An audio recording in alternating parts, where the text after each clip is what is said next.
बिस्मिल्लाहिर्रहमानिर्रहीम। अस्सलाम वालेकुम नाज़रीन, अबू ज़रआ रहमतुल्लाह अलैह अपने ज़माने के एक बेहतरीन मुहद्दिस गुज़रे हैं। उनकी महफ़िलों से अक्सर लोग इल्म से फैज़याब होकर ही उठते थे। उनकी महफ़िल में एक शागिर्द आया करता था जिसकी नई नई शादी हुई थी। एक दिन महफिल जरा लंबी हो गई जिसकी वजह से उसको घर जाने में देर हो गई और दूसरी तरफ बीवी परेशानी से उसके इंतजार में घर के चक्कर काटने लगी। जब वो रात देर से घर पहुंचा तो बीवी उलझ पड़ी और कहने लगी कि मैं इंतजार में कब से परेशान थी, तुमने आने में देर क्यों कर दी। उसने समझाया कि मैं वक्त जाया नहीं कर रहा था, मैं तो हजरत अबू ज़रआ रहमतुल्लाह अलैह के पास था। वो कुछ ज्यादा ही गुस्से में थी और गुस्से की ज्यादती में कह बैठी कि तेरे हजरत को कुछ नहीं आता, तुझे क्या आएगा। उस्ताद के बारे में ऐसी नाजेबा बात सुनकर ये नौजवान भड़क उठा। जब बीवी ने ये कहा कि तेरे उस्ताद को कुछ नहीं आता, तुझे क्या आएगा, तो ये सुनकर नौजवान को भी गुस्सा आया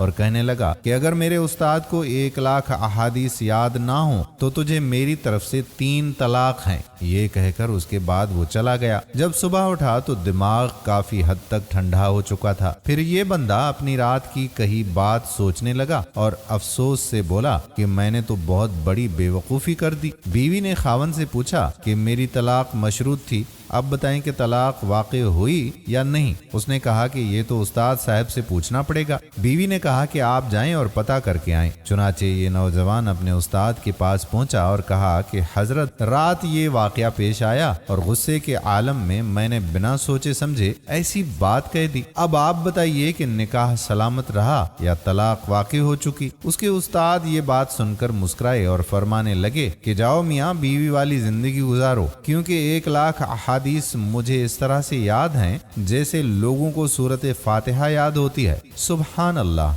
ये कुव्वत हाफजा की बरकत थी और इल्म की भी बरकत थी जो अल्लाह ताला ने अता कर दी थी। ये उस वक्त की मुहद्दिसीन की हालत थी जो एक हदीस के लिए ऊंटों पे और पैदल सफर किया करते थे। आज हमारे पास सब कुछ मौजूद है मगर फिर भी हम दीन के लिए जरा सी भी मेहनत नहीं करते। जिन अहादीस में और कुरान में इल्म के खजाने मौजूद हैं, जिंदगी का राज छुपा हुआ है, हम दुनिया में इस कदर खो गए हैं कि हमारे पास ना कुरान करीम के लिए वक्त निकलता है और ना अहादीस की किताबें पढ़ने और समझने के लिए। अल्लाह पाक हम सब के दिलों में दीनी इल्म की तड़प पैदा फरमाए और हमारे दिलों को कुरान और अहादीस की रोशनी से मुनव्वर कर दे और हमें अपनी जिंदगी इस्लाम पर बसर करने की तौफीक अता फरमाए। आमीन।